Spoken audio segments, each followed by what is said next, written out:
4 of 30 days of JavaScript on leet code. तो जैसे कि आपको पता है कि हमने एक ये सेकंड क्वेश्चन करा था काउंटर वाला, जिसमें हम क्या कर रहे थे कि जब भी फंक्शन कॉल हो रहा था, हम काउंटर की वैल्यू +1 करते जा रहे थे। ठीक है, जो कि हमारे पास आउटपुट आ रहा था 10 11 12 ऐसे कुछ आ रहा था। ठीक है, तो आज की वीडियो में हम काउंटर को थोड़ा सा एडवांस लेवल पर लेके जाने वाले हैं, जिसके अंदर हम तीन फीचर्स ऐड करेंगे, जो है increment, decrement and reset value. ठीक है, तो और इन तीनों को कैसे कंट्रोल करना है एक साथ, ये हम समझने वाले हैं। ठीक है, तो इसको हम करेंगे। तो चलिए स्टार्ट करते हैं, समझते हैं कैसे होगा, कैसे लॉजिक लगेंगे इसके। बिना किसी टाइम वेस्ट किए इसको हम स्टार्ट करते हैं। तो यहाँ पर हमारे पास क्वेश्चन है काउंटर सेकंड नाम से। तो इसको सबसे पहले हम पढ़ लेते हैं, इसके ऊपर डिस्कस कर लेते हैं क्या लॉजिक लगने वाले हैं, एंड इसके बेस पर ही हम समझेंगे कि क्या करेंगे अपने लॉजिक में। ठीक है, तो यहाँ पर क्या हो रहा है कि write a function create a counter, it should accept an initial integer in it, it should return an object with three function. क्या ये क्या रिटर्न करेगा? एक ऑब्जेक्ट रिटर्न करेगा। किसके साथ रिटर्न करेगा? With three function. इस ऑब्जेक्ट के अंदर तीन फंक्शन होंगे। अब वो तीन फंक्शन कौन कौन से होने वाले हैं? First is increment, increase the current value by one. ठीक है, and then returns it. Okay, and फिर उसके बाद डिक्रीमेंट जो हमारा सेकंड होने वाला है, ये क्या करेगा? Reduce the current value by one and then returns it.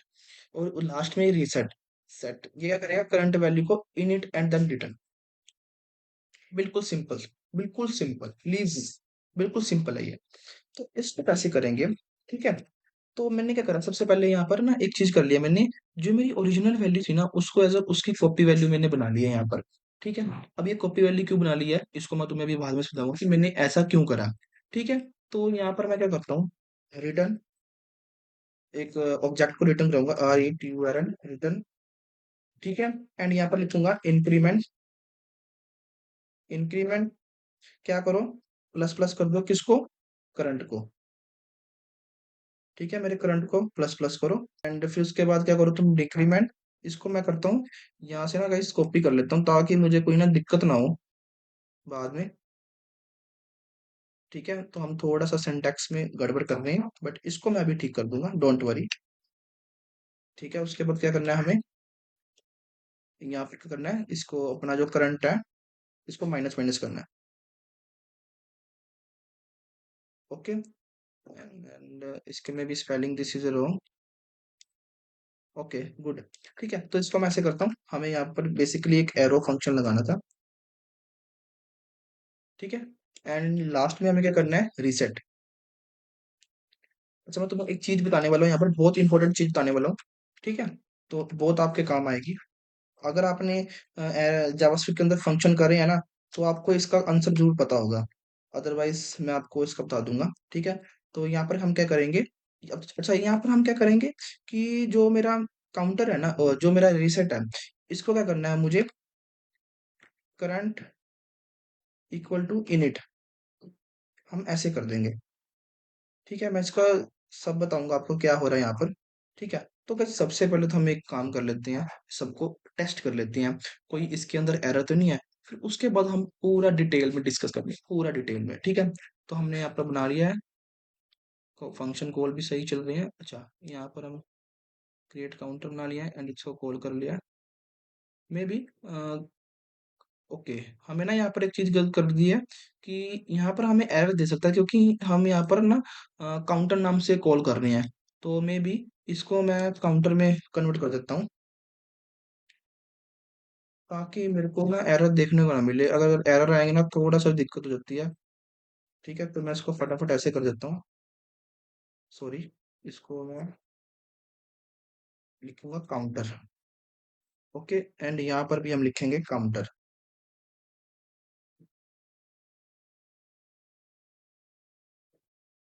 ठीक है, एंड यहाँ पर भी लिखेंगे हम सेम काउंटर। एंड चेक कर लेते हैं अब एक बारी कि सारे ओके हैं। Create a counter. ठीक है गाइस, ओके। हमने ना एक चीज गलत कर दी है इसके अंदर, बट कोई बात नहीं, हमारा अब भी कोड चल जाएगा। इसको टेस्ट करते हैं फटाफट। कोई एरर वगैरह हुआ तो उसी टाइम हम इसको चेक कर लेंगे। तो देखो, अब हमारे पास एरर आया कि लाइन नंबर 30 पे unexpected. Okay, I will check.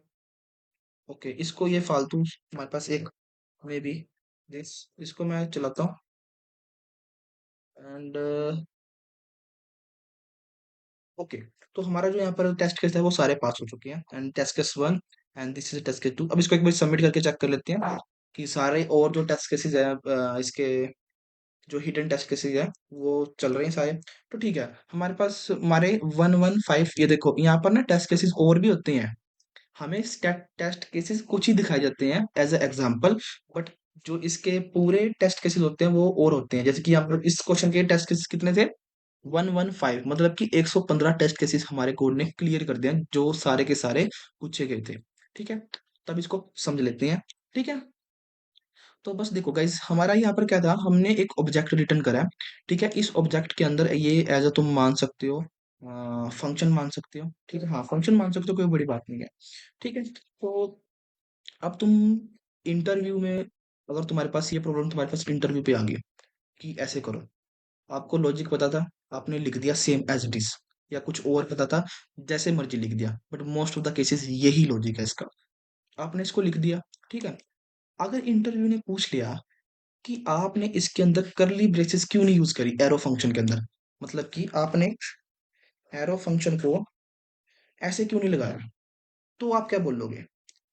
अब जो एरो फंक्शन होता है ना, वो दो तरह का होता है। एक होता है सिंगल लाइन, एक होता है मल्टीपल लाइन। जब हमें हमारे पास कुछ ऐसी कंडीशन हो कि जहां पर हम सिंगल वैल्यू को रिटर्न कर रहे हैं, सिंगल वेरिएबल्स को रिटर्न कर रहे हैं, तो हम कुछ ऐसे लिखते हैं फंक्शन को। ठीक है, ऐसे लिखते हैं। जब हमारे पास एक से ज्यादा वैल्यू रिटर्न करनी है, तो हम उसको कुछ इस तरह से लिखेंगे, कुछ इस तरह से लिखेंगे। ये एक कंसेप्ट है, जब उसके तो मॉडर्न डीस्ट्रक्चरिंग वगैरह देखोगे एंड जो ये एरो फंक्शन है, ये सारे न्यू फीचर है जावास्क्रिप्ट के। ठीक है, तो ये इसका था बिल्कुल सिंपल सा लॉजिक। ठीक है, और क्लोजर की सीरीज यहाँ पर हमारी होती है खत्म। आई होप आपको ये क्लोजर की सीरीज में काफी मजा आया होगा, आई होप।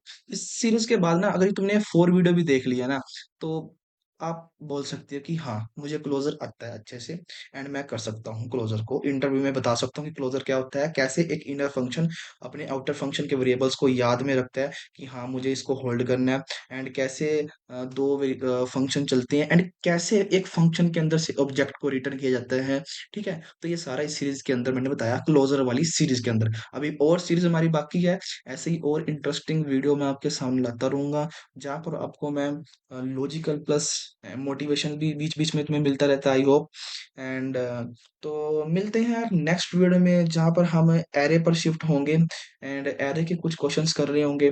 ठीक है, तो आई होप आपको यार ये क्लोजर का कंसेप्ट समझ आ गया होगा।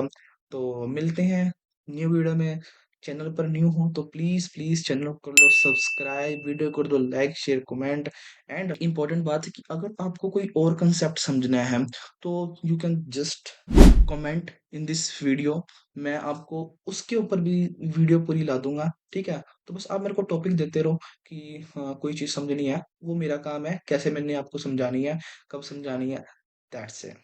ठीक है, तो यार मिलते हैं न्यू वीडियो में, तब तक के लिए keep coding keep learning, like share comment to the video, channel को कर लो सब्सक्राइब। Bye bye.